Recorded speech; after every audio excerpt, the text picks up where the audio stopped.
त्रिंशत् पंचविंशतिः पंचदश दश त्रिपंचोनैक नरकशतसहस्राणि पंचचैव यथाक्रमम् नारका नित्या सुप्तरलेश्या परिणाम देह वेदना विक्रियाः परस्परोदीरित दुःखाः संक्लिष्टा सुरोदीरित दुःखाश्च प्राक् चतुर्थ्या तेष्वेक त्रीन् सप्तदश द्वां विंशति त्रयस त्रीन् सप्त सागरोपमा सत्त्वानां पराः स्थितिः जम्बूद्वीप लवणोदाद्यः शुभ नामानो द्वीप समुद्राः द्विविष्कम्भा पूर्व पूर्व परिक्षेपिनो वलयाकृत्यः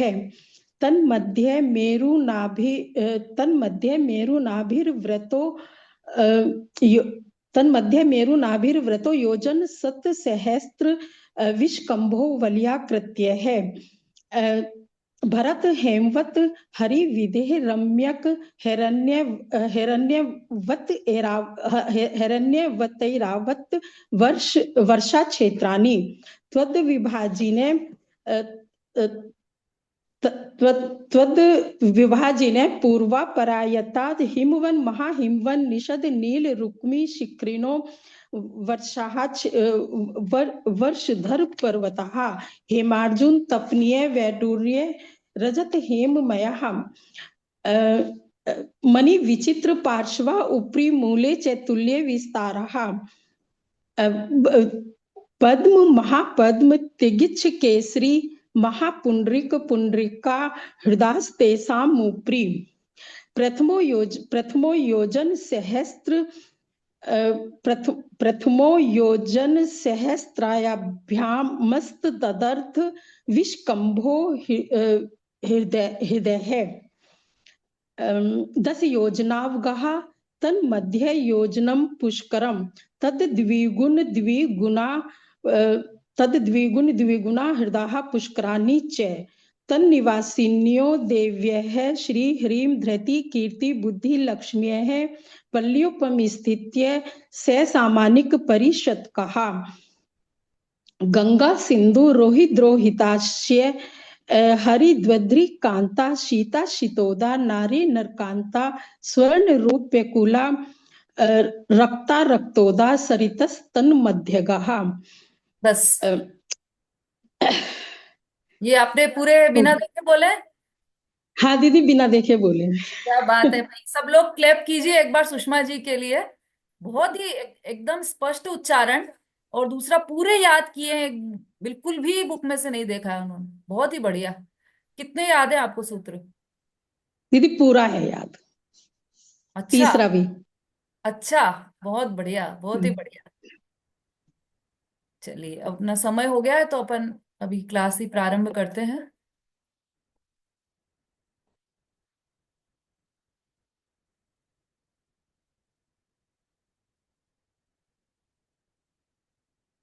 हम्म। मंगलाचरण।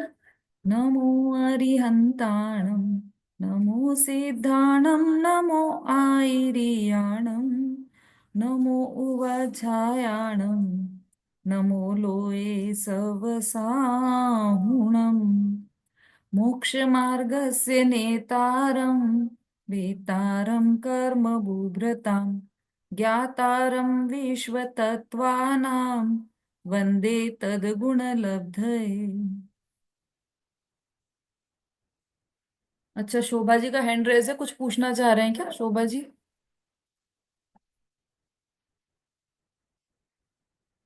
फिर से हैंड रेज कीजिए ताकि मैं आपको अनम्यूट कर सकूं।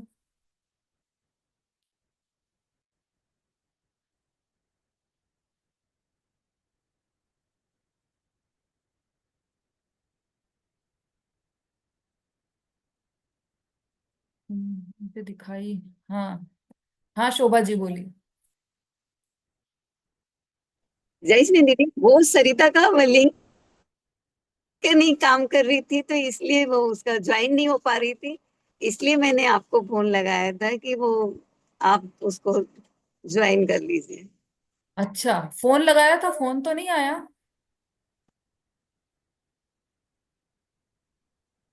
नहीं, फिर उसकी चालू हो गई है अभी। अभी उससे बात हुई तो बोली हो गया सर, ठीक लिंक है। से चालू नहीं हो रही थी, हो गया। अच्छा अच्छा, ठीक है, चलिए।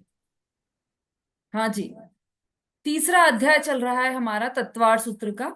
और अभी हमारा एक वीक का गैप हुआ है, उसके पहले तक हमने सारे नक्शे के द्वारा जम्बू द्वीप का भी पूरा विवरण समझा। और उसके बाद ढाई द्वीप का भी पूरा विवरण हमने नक्शे के द्वारा समझा है। तो आशा है आप सभी ने नक्शा बनाया होगा। जिन्होंने नहीं बनाया हो उस समय, तो वो बाद में उन्होंने अपना रिकॉर्डिंग सुनकर और साथ साथ में बैठकर नक्शा बनाया होगा। जब भी आपको छुट्टियां मिले ना, क्योंकि छुट्टियां तो कब मिलती है, जब शिविर हो कोई या कोई धार्मिक कार्य हो तभी छुट्टियां मिलती है। तो जब भी छुट्टी मिले तो उस छुट्टी का उपयोग ऐसे किया कीजिए आप, कि पुरानी क्लासेस का रिवीजन किया या पुराना अपना स्वाध्याय किया। ये इस तरह से, मतलब वो 1 घंटा जो आप अपने लिए निकालते हैं प्रतिदिन, वो व्यर्थ मत जाने दीजिए। उस 1 घंटे का भरपूर उपयोग किया कीजिए, चाहे छुट्टी हो चाहे नहीं। मतलब छुट्टी नहीं होगी तो होगा ही सही क्लास में, लेकिन छुट्टी हो तब भी आप अपना उपयोग किया कीजिए। चलिए, तो तीसरा अध्याय हमारा चल रहा है। इसमें हमने अभी तक जम्बू द्वीप, लवण समुद्र, घातकी खंड, कालोदधी समुद्र, पुष्करार्ध द्वीप और ऐसे ऐसे असंख्यात द्वीप समुद्र की रचना कैसी होती है वह हमने समझ लिया है। जम्बू द्वीप की एक की रचना समझ के ही हमने ढाई द्वीप की रचना पूरी समझ ली। तो इस तरह से हमारे 35 सूत्र हो चुके हैं, 35 सूत्र हो चुके हैं, है ना। 35वें नंबर का जो सूत्र था, प्राक मानुष्योत्तरा मनुष्य, इस सूत्र में हमने देखा था कि मानुष्योत्तर पर्वत तक ही मतलब 2.5 द्वीप में ही मनुष्य होते हैं। मानुष्योत्तर तक द्वीप तक ही मनुष्य होते हैं, और 2.5 द्वीप तक, मानुष्योत्तर पर्वत मतलब 2.5 द्वीप आ गया, 2 और आधा। मानुषोत्तर पर्वत पुष्कर पुष्करवर द्वीप के बीच में है मानुषोत्तर पर्वत, इसलिए वो आधा हुआ। और बाकी के 2 द्वीप, इस तरह से 2.5 द्वीप, इन्हीं क्षेत्रों में मनुष्य हो सकते हैं। अब इसके 2 अर्थ हैं। एक तो मनुष्य इससे बाहर नहीं जा सकता, 2.5 द्वीप से बाहर कभी भी नहीं जा सकता। चाहे कोई भी तरह का मनुष्य, चाहे विद्याधर राजा हो, चाहे रिद्धिधारी मुनिराज हो, कोई भी हो, 2.5 द्वीप से बाहर नहीं जा सकते। एक बात। दूसरी बात, कोई भी मनुष्य 2.5 द्वीप से बाहर उत्पन्न भी नहीं हो सकता, उसका जन्म भी 2.5 द्वीप से बाहर नहीं हो सकता। द्वीप समुद्र तो असंख्यात है, लेकिन मनुष्य जीव इस 2.5 द्वीप से बाहर नहीं होगा। तो ये हमने समझा था। अब चूंकि इस 35वें सूत्र में मनुष्य की बात आई थी कि इसके आगे मनुष्य नहीं जा सकता, तो अगला प्रश्न यह हुआ कि अच्छा, मनुष्य कितने प्रकार के होते हैं। तो उसके उत्तर में 36वें सूत्र का निर्माण हुआ, मनुष्यों के भेद। सूत्र नंबर 36, पेज नंबर 266।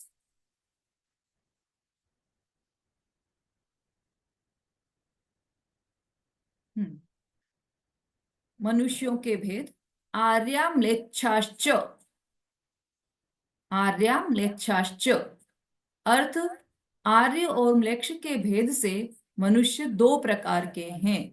ये इसका अर्थ है, मनुष्य 2 प्रकार के हैं, आर्य मनुष्य और म्लेच्छ मनुष्य, है ना। अब देखो, आप इसमें डिटेल भी काफी दिया है इसका। आर्य मनुष्य कैसे होते हैं और म्लेच्छ मनुष्य कैसे होते हैं, ये दोनों बातें बताइए। अब आर्यों के भी 2 प्रकार के भेद हैं। जो आर्य मनुष्य हैं, पहले तो आप चाहें तो इसका छोटा सा चार्ट बना सकते हैं, मनुष्यों के भेद, आर्य मनुष्य और म्लेच्छ मनुष्य। अब आर्यों के भी 2 भेद हैं, रिद्धि प्राप्त आर्य और अनरिद्धि प्राप्त आर्य, है ना। म्लेच्छ के भी भेद हैं, वो अभी आगे आएंगे। अभी हम आर्य के भेद की बात कर रहे हैं। तो आर्यों के 2 भेद हैं, रिद्धि प्राप्त आर्य और अनरिद्धि प्राप्त आर्य। रिद्धि प्राप्त आर्य किसे कहा? पहले तो आर्य कौन से हैं? जो धर्म कर्म आदि कार्य करते हैं वो सब आर्य मनुष्य हैं। और म्लेच्छ मनुष्य कौन से होते हैं? जो पाप आदि कार्य करते हैं, वो म्लेच्छ मनुष्य होते हैं। हमने जब समय सार आप लोगों ने यदि पढ़ा होगा, तो उसमें भी 8वीं गाथा में आचार्य कुंद कुंद देव ने म्लेच्छ नाम का उपयोग किया है ना। वो गाथा है ना पूरी, अ, भाषा अनार्य बिना न समझाना, जो शक्य अनार्य को व्यवहार बिन उपदेश होय अशक्य यूं। क्या है वो? उपदेश होय अशक्य जो, मतलब उपदेश देने के लिए व्यवहार की भाषा होना आवश्यक है। जैसे कि यदि कोई म्लेच्छ मनुष्य हो तो उसको समझाने के लिए म्लेच्छ भाषा का ही उपयोग करना पड़ेगा। ऐसे ही व्यवहारी को समझाने के लिए व्यवहार का ही उपयोग किया जाता है। तो वहां पर उदाहरण लिया है उन्होंने, और उसमें उदाहरण में उन्होंने म्लेच्छ मनुष्य का उदाहरण लिया है। तो एक तो वो है म्लेच्छ मनुष्य, मतलब म्लेच्छ मनुष्य अर्थात क्या, कि जिसको धर्म से कोई संबंध नहीं हो, जिसका जीवन पूरा पाप में ही बीत रहा हो, उसे म्लेच्छ मनुष्य कहते हैं। और आर्य मनुष्य जो धर्म से संबंध रखता हो, धर्म भी करता हो, पुण्य भी करता हो, पाप भी करता हो, ऐसा जो वो होता है वो आर्य मनुष्य होता है। अब आर्य दो प्रकार के होते हैं, रिद्धि प्राप्त आर्य और अनरिद्धि प्राप्त आर्य। रिद्धि प्राप्त आर्य क्या किसे कहते हैं? कि जिन आर्य जीवों को विशेष शक्ति प्राप्त हो या रिद्धि प्राप्त हो, वो है। और अनरिद्धि प्राप्त आर्य कौन से हैं? जिन आर्य जीवों को विशेष शक्ति प्राप्त नहीं हो। या ये कह सकते हैं कि जो 8 प्रकार की 64 रिद्धियों में से किसी एक के या एक से अधिक रिद्धियों के धारी होते हैं, वह रिद्धि प्राप्त आर्य हैं। और जिनके पास कोई रिद्धि नहीं होती, वे अनरिद्धि आर्य हैं या बिना रिद्धि वाले आर्य हैं। ठीक है। अब ये रिद्धियां कैसी होती है? सहज प्रश्न होता है ना, रिद्धि क्या होता है और कैसी होती है वो? तो रिद्धि मतलब एक विशेष प्रकार की शक्ति, वह रिद्धि कहलाती है। ये रिद्धि के 8 भेद हैं: बुद्धि रिद्धि, क्रिया रिद्धि, विक्रिया रिद्धि, तप रिद्धि, बल रिद्धि, औषध रिद्धि, रस रिद्धि और क्षेत्र रिद्धि। इन रिद्धियों की बात हम प्रतिदिन जब पूजन करते हैं तब हमने पढ़ा होगा। अक्षीण संवास महान शाश्च सस्ती क्रियासु परम, सारी रिद्धियों का उसमें अ, वर्णन किया गया है। हम प्रतिदिन पूजन करते हैं तब वो रिद्धियों की बात अब वहां पर आती है। तो ये रिद्धियां वही है: बुद्धि रिद्धि, क्रिया रिद्धि। देखो एक एक का डिटेल भी यहाँ पर दिया है शॉर्ट में, वो हम पढ़ लेते हैं। चलिए वहां से पढ़िए। किसके पास है ग्रंथ, कौन पढ़ेगा? समता भाभी, ग्रंथ है आपके पास?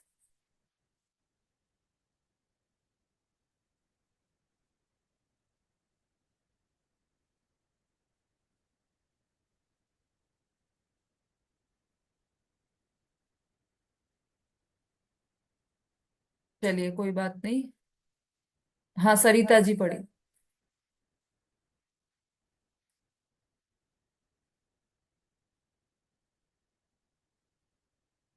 जय जिनेन्द्र दीदी। हाँ जी। रिद्धि प्राप्त आर्य के 8 भेद हैं: बुद्धि, क्रिया, विक्रिया, तप, बल, औषध, रस और क्षेत्र। इन 8 रिद्धियों को स्वरूप कहते हैं। बुद्धि रिद्धि, बुद्धि रिद्धि के 18 भेद हैं: केवल ज्ञान, अवधि ज्ञान, मनय पर्याय ज्ञान, बीज बुद्धि, कोष्ठ बुद्धि, पदानुसारणो, सविन्य श्रोत्रत्व, दूरास्वादन समर्थता, दूरदर्शन दूरदर्शन समर्थता, दूर स्पर्शन समर्थता, दूर घ्राण समर्थता, दूर स्रोत समर्थता, 10 पूर्ववित्व, चतुर्दश पूर्ववित्व, अष्टांग निमित्तता, प्रज्ञा श्रवणत्व, प्रत्येक बुद्धता और बाधित्व।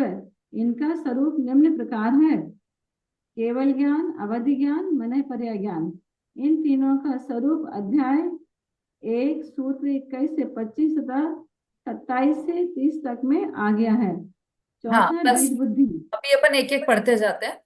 अभी जी। शुरू में ये 3 रिद्धि है: केवल ज्ञान रिद्धि, अवधि ज्ञान रिद्धि और मनः परे ज्ञान रिद्धि।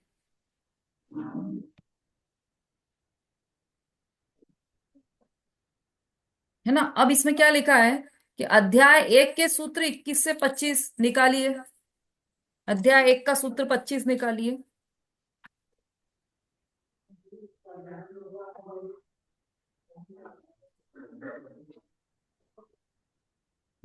इसमें विशुद्धि क्षेत्र स्वामी विषयभ्यो अवधि मनः पर्ययो, अवधि और मनः पर्यय ज्ञान में विशुद्धता, क्षेत्र, स्वामी और विषय की अपेक्षा विशेषता होती है। ये सब हम पढ़ चुके हैं पहले अध्याय में, है ना। तो वही रिद्धि, अवधि और मनः पर्यय ज्ञान, ये इसके बारे में हम पढ़ चुके हैं। और 27 से 30 तक ये अवधि ज्ञान का आ गया था 27वें में, है ना। फिर मनः पर्यय ज्ञान रिद्धि, फिर केवल ज्ञान रिद्धि। ये सबका क्या स्वरूप है, ये सब हम पहले ही अध्याय में समझ चुके हैं। अवधि ज्ञान रूपी द्रव्यों को जानता है ना। मनः पर्यय ज्ञान किसी के मन में स्थित रूपी पदार्थों को जानता है। केवल ज्ञान सर्व द्रव्य पर्यायेषु केवलस्य, ये केवल ज्ञान रिद्धि। इस तरह से हमने केवल ज्ञान रिद्धि, अवधि ज्ञान रिद्धि और मनः पर्यय ज्ञान रिद्धि, इन तीनों का स्वरूप हमने समझा था।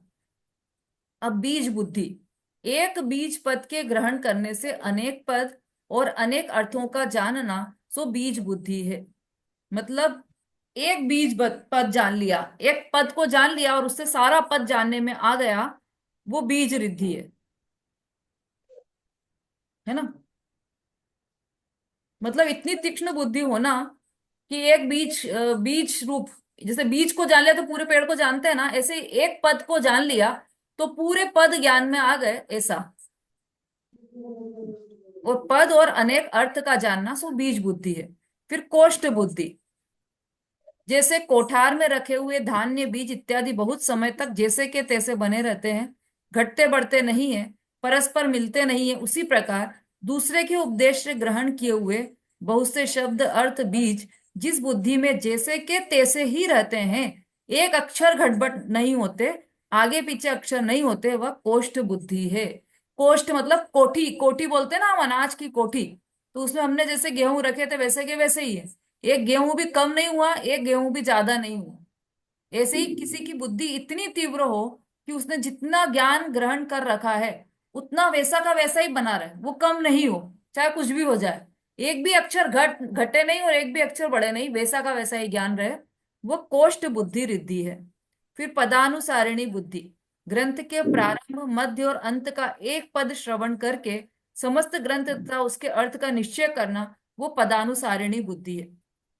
कोई ग्रंथ पढ़ा, जैसे हमने अभी तीसरा अध्याय पढ़ा, है ना, इसका हमने प्रारंभ का, मध्य का और अंत का एक पद सुन लिया, जैसे तत्वार सूत्र, तो मोक्ष मार्गस्य नेतारम, ये हमने पढ़ लिया या सुन लिया, और अंतिम सूत्र 10वें अध्याय का वो सुन लिया, या बीच का एक सुन लिया, तो समस्त ग्रंथ तथा उसके अर्थ का निश्चय करना, इतने मात्र से ही पूरे तत्वार सूत्र में क्या कहा गया है, क्या उसका अर्थ है, वो सब समझ में आ जाना, ये कौन सी रिद्धि कहलाएगी, पदानुसारिणी बुद्धि रिद्धि। फिर संभिन्न संश्रोत्र बुद्धि, चक्रवर्ती की छावनी 4 योजन लंबी और 9 योजन चौड़ी पड़ी होती है, उसमें हाथी, घोड़ा, ऊंट, मनुष्य आदि के जुदे जुदे प्रकार के अक्षर, अनक्षरात्मक पद शब्द एक समय एक साथ उत्पन्न होते हैं। उसे तप विशेष के कारण वीर्यांतराय, शुद्ध ज्ञानांतराय तथा श्रोत्रेंद्रियावरण कर्म का उत्कृष्ट क्षयोक्षम होने पर एक काल में जुदे जुदे श्रवण करना, सो संभिन्न संश्रोत्र बुद्धि है। संभिन्न संश्रोत्र, श्रोत्र मतलब तो सबको पता है सुनना, संभिन्न मतलब अलग अलग प्रकार के शब्दों को सुनना, अलग अलग प्रकार के आवाज, न सिर्फ शब्दों को, अलग अलग प्रकार के आवाजों को अलग अलग रूप में ही ग्रहण करना। तो उसमें उदाहरण दिया है इन्होंने, चक्रवर्ती की जो छावनी है, छावनी मतलब जो उनकी सेनाएं हैं, तो 4 योजन लंबी और 9 योजन चौड़ी होती है, उसमें हाथी, घोड़ा, ऊंट, मनुष्य आदि के, अब उसमें कितने सारे, कोड़ी 18 घोड़े छोड़े, 84 लाख हाथी, 84 लाख हाथी, 18 करोड़ घोड़े, ऐसे ही न जाने कितने कितने मनुष्य, ऊंट और अलग अलग चीजें होती है। तो वो जो आवाजें करते हैं, इतने सारे हैं ना, तो बीच में किसी ने कुछ आवाज करी, 2 मनुष्य खड़े हैं तो आपस में बात करने लगे, वो सब चक्रवर्ती को स्पष्ट सुनाई देता है। 2 मनुष्य क्या बात कर रहे हैं वो भी समझ में आता है, हाथी ने कैसी आवाज की, 2 पशु आपस में बात क्या कर रहे हैं, वो भी सब समझ में आना। अक्षर अनक्षरात्मक, तो अक्षर तो मनुष्य ही बोलेगा, और बाकी जो मनुष्य, जो पशु हैं, वो तो अनक्षरात्मक ध्वनि करेंगे, तो एक समय एक साथ उत्पन्न होते हैं, उसे तप विशेष के कारण एक काल में जुदे जुदे श्रवण करना, अलग अलग, एक ही काल में अलग अलग समझ, भाई एक साथ ही आवाज कर रहे हैं ना वो तो, लेकिन उसी समय ये समझ में आना कि अच्छा इनने ये बात की है, इन्होंने ये बात की, ये सब समझ में आना। सो संभिन्न संश्रोत्र बुद्धि है। संभिन्न मतलब भिन्न भिन्नता लेते हुए भी एक साथ ही होना, संभिन्न एक साथ भी हो और भिन्न भिन्न भी हो, ऐसी श्रोत्र बुद्धि, सुनने की बुद्धि ऐसी होना, यह भी एक रिद्धि है। फिर दूरास्वादन समर्थता बुद्धि, तब विशेष के कारण प्रकट होने वाले असाधारण। अच्छा ये सब क्यों हुआ? संभिन्न संश्रोत्र बुद्धि क्यों हुई? तो उसका कारण भी दिया है। वीर्यांतराय कर्म का उदय हुआ, और श्रुत ज्ञानांतराय, मतलब वीर्यांतराय कर्म, श्रुत ज्ञानांतराय कर्म, और श्रोत्रेंद्रियावरण कर्म, इन तीनों का उत्कृष्ट क्षयोक्षम हो जाता है। जो कर्म का आवरण पड़ा है वो कर्मों का आवरण कम हो जाता है, और ये उत्कृष्ट क्षयोक्षम होता है। किसका किसका? वीर्यांतराय का, श्रुत ज्ञानांतराय का, और श्रोत्रेंद्रियावरण कर्म का, इन तीनों का। ऐसे ही दूरा स्वादन समर्थता बुद्धि में क्या होता है? तप विशेष के कारण प्रकट होने वाले असाधारण रसनेन्द्रिय श्रुत ज्ञानावरण, वीर्यांतराय के क्षयोक्षम और अंगोपांग नामक नाम कर्म के उदय से मुनि को रस का जो विषय नो योजन प्रमाण होता है, उसके रसास्वादन की सामर्थ्य होना, सो दूरा स्वादन समर्थता बुद्धि है।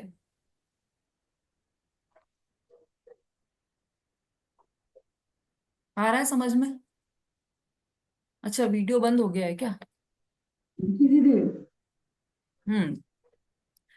तप विशेष, ये सारी रिद्धियां तप के कारण ही उत्पन्न होने वाली रिद्धियां हैं। तो उसके कारण क्या हुआ कि प्रकट होने वाले असाधारण रसनेन्द्रिय श्रुत ज्ञानावरण, उसमें क्या था? श्रोत्रेंद्रिय कवरण कर्म का था ना, इसमें रसनेन्द्रिय श्रुत ज्ञानावरण कर्म का क्षयोक्षम हुआ, वीर्यांतराय का क्षयोक्षम हुआ, और अंगोपांग नाम कर्म का उदय। इससे क्या हुआ?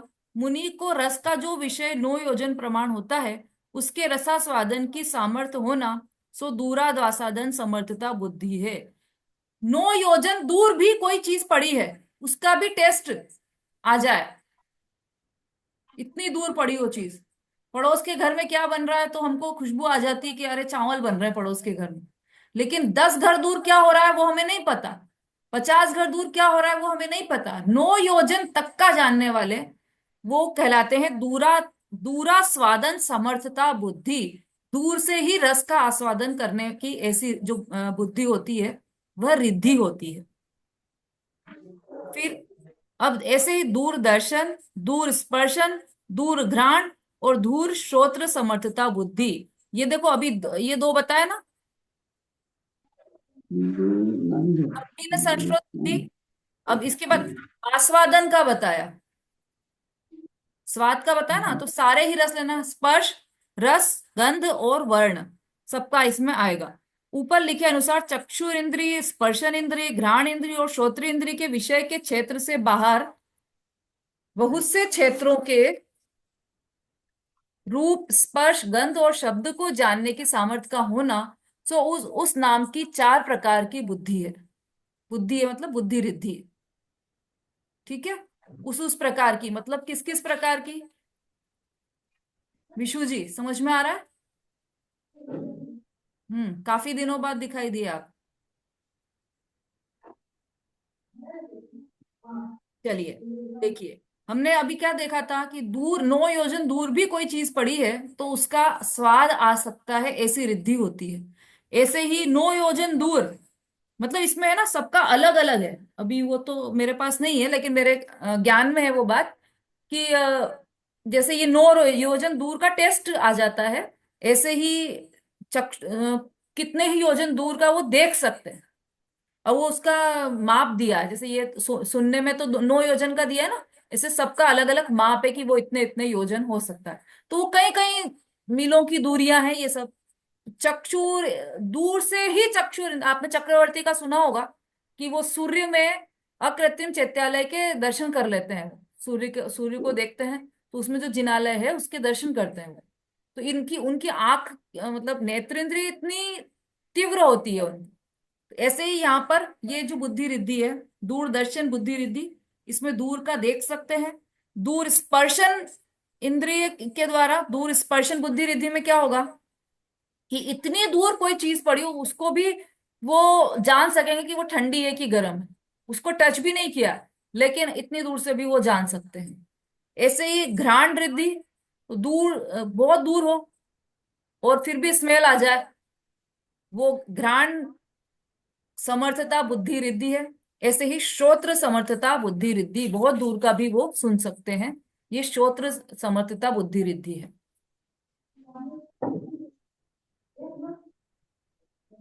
अब दश पूर्वित्व बुद्धि, महारोहिणी इत्यादि विद्या देवता 3 बार जावें और हर एक अपना अपना स्वरूप सामर्थ्य प्रकट करें। ऐसे वेगवान विद्या देवताओं के लोभादिक से जिनका चारित्र चलायमान नहीं होता उसे दश पूर्वित्व बुद्धि कहते हैं। फिर से पढ़ते हैं इसको। महारोहिणी इत्यादि विद्या देवता 3 बार आवे और हर एक अपना अपना स्वरूप सामर्थ्य प्रकट करें।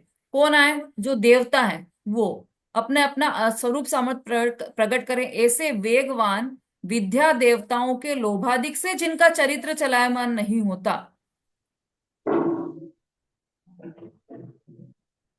ऐसा मतलब ये इतने विद्या देवता आ रहे हैं फिर भी उनका चरित्र चलायमान नहीं होता, उसे दश पूर्वित्व बुद्धि रिद्धि कहते हैं।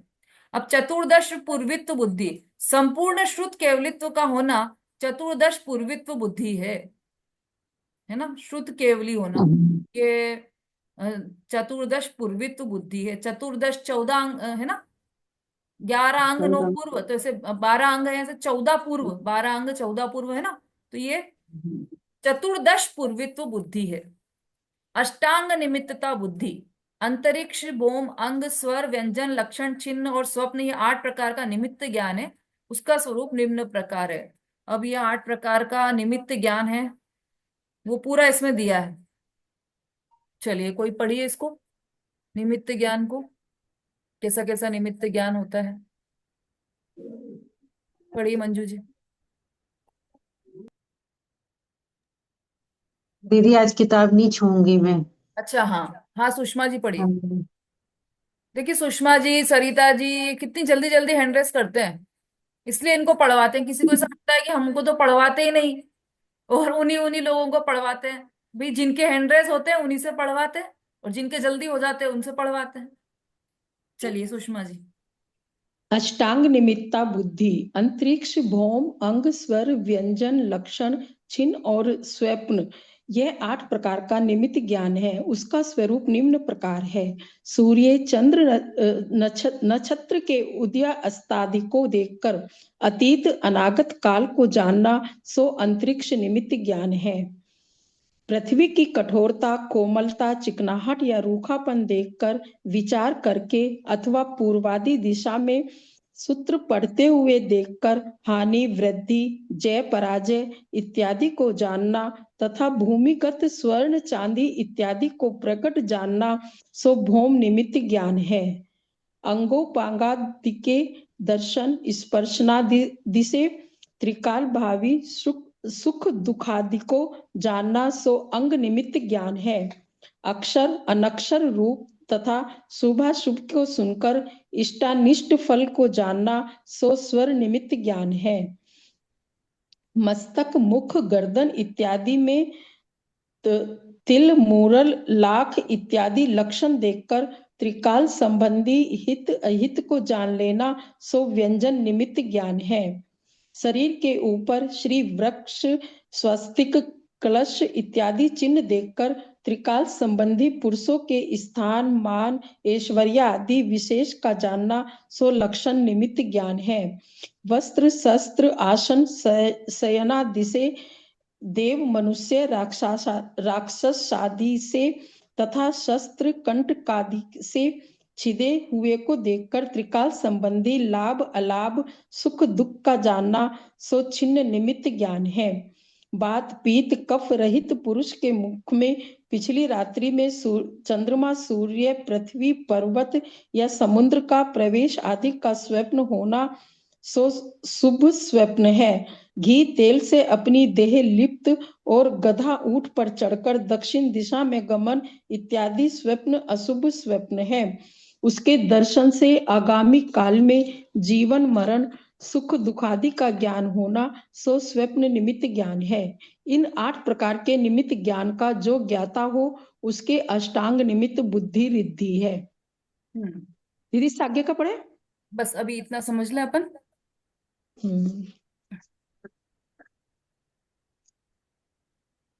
देखिए, इसमें हमको अभी ऐसा लगता है ना, जैसे हम पंच कल्याणकों में आपने देखा होगा कि जो भगवान के माता पिता रहते हैं, तो जब माता रहती है वो उसको स्वप्न आते हैं माता को, तो वो कहाँ जाती है, राजा के पास जाती है, और राजा उन स्वप्नों का फल बताते हैं। कितने स्वप्न आते हैं?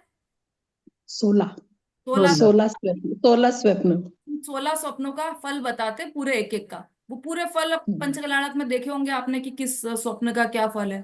तो वो राजा को कैसे पता? बहुत से लोगों का ऐसा प्रश्न होता है कि ये इन राजा को बता दिया और राजा ने इसके अर्थ बता दिए, कि ये तो ऐसा लगता है कि ये तो मन मन से टिका रहे हैं, ये कुछ भी, रानी को स्वप्न आया तो ये कुछ भी उसका अर्थ निकाल रहे हैं। तो ऐसा नहीं है। वो जो राजा रहते हैं वो निमित्त ज्ञानी रहते हैं। अभी हमने इसमें पढ़ा ना कि देखो, स्वप्न में देखकर, ये कौन सा था, स्वप्न निमित्त ज्ञान, ये अंतिम वाला। इसमें देखा ना कि उनके मुख में पिछली रात्रि में चंद्रमा, सूर्य, पृथ्वी, पर्वत ये सब आए, तो ये शुभ स्वप्न है। ऐसा ये निमित्त ज्ञान से जाना जा सकता है।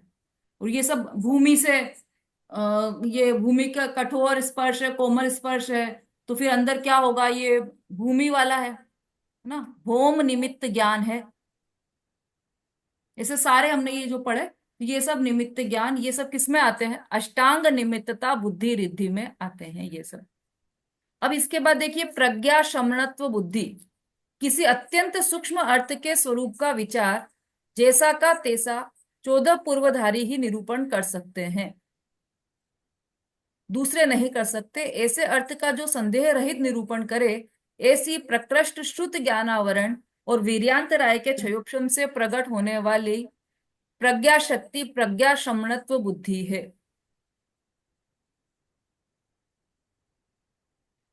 कोई अत्यंत सूक्ष्म अर्थ हो तो उसका वैसा का वैसा एग्जैक्ट अर्थ तो ये जो जिनको 14 पूर्व का ज्ञान है वही बता सकते हैं, दूसरे नहीं कर सकते। और वो संदेह रहित ज्ञान रहता है उनका। तो ऐसा प्रकृष्ट श्रुत ज्ञानावरण और वीर्यांत राय के क्षयोक्षम से प्रकट होने वाली प्रज्ञा शक्ति प्रज्ञा शमनत्व बुद्धि है। किस किस से हुआ? श्रुत ज्ञानावरण और वीर्यांत राय का क्षयोक्षम। बोलो, ज्ञानावरण कर्म का और अंतराय कर्म के क्षयोक्षम से हुई है ये दशा। कौन सी दशा? ये जो प्रज्ञा शमनत्व बुद्धि है वो, है ना। ये कोई विशेष प्रकार की आत्मा रहती है, विशेष प्रकार का जीव है, ऐसा नहीं है ये बात। ये तो प्रत्येक जीव ही ऐसे ज्ञान का भंडार है। ये जो हमने सब रिद्धियां पढ़ी ना, प्रत्येक जीव की ताकत ऐसी की ऐसी, ये केवल ज्ञान रिद्धि की ताकत है सब में। सब में अवधि ज्ञान, मन परे ज्ञान, रिद्धि की ताकत है। और ये सारी जो रिद्धियां हैं हमने पढ़ी अभी, भौम निमित्त और स्वप्न का फल जान लेना, ये सब बुद्धि रिद्धियां सारी, तो ये सब प्रत्येक जीव के पास इसका ज्ञान है। लेकिन क्या हुआ कि ज्ञानावरण कर्म आ गया, अंतराय कर्म आड़े आ गया, तो वो प्रकट नहीं हो पा रहा है। लेकिन जिनके ज्ञानावरण कर्म का क्षयोक्षम हो गया, अंतराय कर्म का क्षयोक्षम हो गया, उन्हें ये रिद्धियां सहज रूप से प्रकट हो जाती हैं। अब प्रत्येक बुद्धता बुद्धि पर के उपदेश के बिना अपनी शक्ति विशेष से ज्ञान संयम के विधान में निपुण होना प्रत्येक बुद्धता बुद्धि है। उपदेश नहीं सुना और फिर भी आ, सब संयम पूरा कैसा होना चाहिए, ये सब जिसका ज्ञान हो जाए, वो प्रत्येक बुद्धता बुद्धि है। स्वयं ही अपने आप से जो ज्ञान जिसका प्रकट होता है। वादित्व बुद्धि, इंद्र इत्यादि आकर वाद विवाद करे, उसे निरुत्तर कर दे, स्वयं रुके नहीं और सामने वाले वादी के छिद्र को जान लेना, ऐसी शक्ति वादित्व बुद्धि है। अब बुद्धि मतलब बुद्धि रिद्धि समझ लेना, वादित बुद्धि है ना। उन्होंने समंत भद्राचार्य ने लिखा है ना, वादार्थी विचराम्यहम नरपते शार्दुल विक्रीडितम। हे राजन, मैं वाद के लिए सिंह की तरह विचरण कर रहा हूं, ऐसा समंत भद्राचार्य ने कहा। कि मैं तैयार बैठा हूं वाद के लिए, कोई भी आओ, और मैं शास्त्रार्थ करने के लिए तैयार हूं। तो ऐसी उनकी तीव्र बुद्धि थी। तो यह बुद्धि रिद्धि कहलाती है। इस प्रकार 8 रिद्धियों में से पहली बुद्धि रिद्धि के 18 प्रकार हैं। यह बुद्धि रिद्धि सम्यक ज्ञान की महान महिमा को बताती है। सम्यक ज्ञानी को ही होगी ये रिद्धियां, है ना। चलिए, अब ये पहली कौन सी थी? बुद्धि रिद्धि। अब दूसरी आई क्रिया रिद्धि। क्रिया रिद्धि 2 प्रकार की है, आकाशगामित्व और चारण रिद्धि। पढ़िए संगीता जी।